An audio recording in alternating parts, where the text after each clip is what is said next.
और उमेश पाल हत्याकांड से जुड़ी इस वक्त की बड़ी खबर आपको बताते हैं। जहां अतीक के बेटे असद अहमद और शूटर गुलाम को डर सता रहा था दिल्ली में एनकाउंटर का।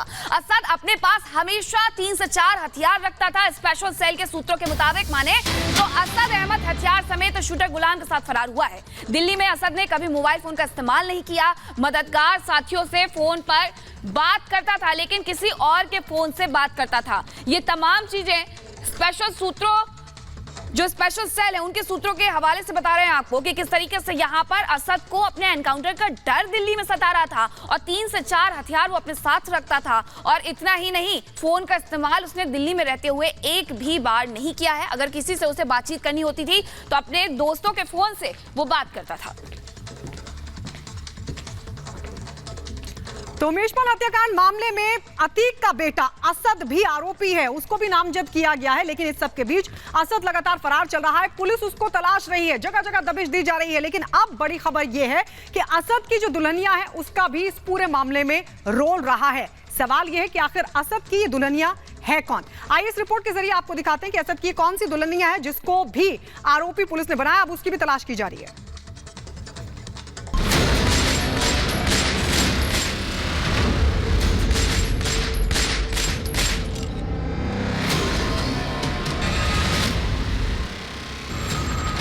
माफिया खानदान में शादी की तैयारियां शुरू हो गई थी। दूल्हा दुल्हन भी निकाह के लिए राजी थे, लेकिन इन वक्त पर सारा खेल कैसे बिगड़ गया।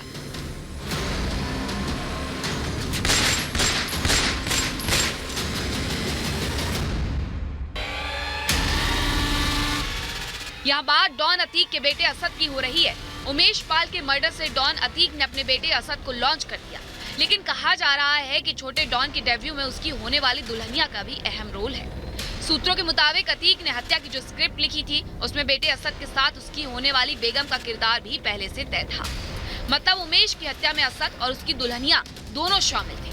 लेकिन सवाल उठता है कि आखिर छोटे डॉन की वांटेड दुल्हन है कौन। दरअसल उमेश पाल की हत्या के बाद से फरार माफिया अतीक के तीसरे बेटे असद अहमद का निकाह तय था। अतीक की बहन आयशा नूरी की बेटी से बात पक्की थी। आयशा की बेटी का नाम उंजुला है।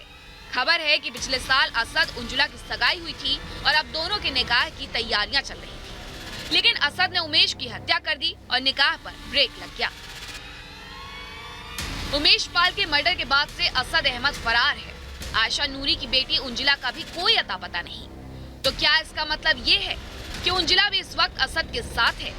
क्या असद अपने साथ अपनी होने वाली दुल्हनिया को लेकर भागा है? और क्या उमेश की हत्या में उंजुला का भी कोई हाथ है, या छोटे डॉन को बचाने के लिए दुल्हनिया खुद कुएं में कूद पड़ी? असद और उंजुला के निकाह की बातचीत अतीक और अखलाक के बीच हो चुकी थी, लेकिन हत्या में असद का चेहरा बेनकाब होने के बाद से पूरी कहानी ही बदल गई थी। खबर है कि असद के फरार होने के बाद मेरठ से अतीक की बहन आयशा नूरी भी पहुंची थी। असद सुरक्षित फरार भी हो गया था। असद के फरारी के बाद कौशाम्बी से पुलिस को आयशा नूरी की लावारिस कार भी मिली थी। अब असद अकेले भागा था या फिर उसके साथ आयशा नूरी और अखलाक की बेटी उंजुला भी मौजूद थी, इसका पता लगा पाना तो मुश्किल है। लेकिन इस वक्त असद पर 5 लाख का इनाम घोषित है। प्रयागराज पुलिस ने उंजुला को भी वांटेड घोषित कर दिया है। असद की दुल्हनिया पर शूटर्स की मदद का आरोप है। उंजुला पर सबूत मिटाने का भी इल्जाम है। आयशा और दोनों बेटियों पर जल्द इनाम घोषित हो सकता है। उंजुला के पिता अखलाक गिरफ्तार हो चुके हैं। अखलाक ने शूटर की मदद की थी। यही नहीं, वे गुड्डू मुस्लिम से गले मिलते दिखे थे। मतलब उमेश पाल केस में डॉन का पूरा परिवार घिर चुका है। Bureau report, Republic Bharat.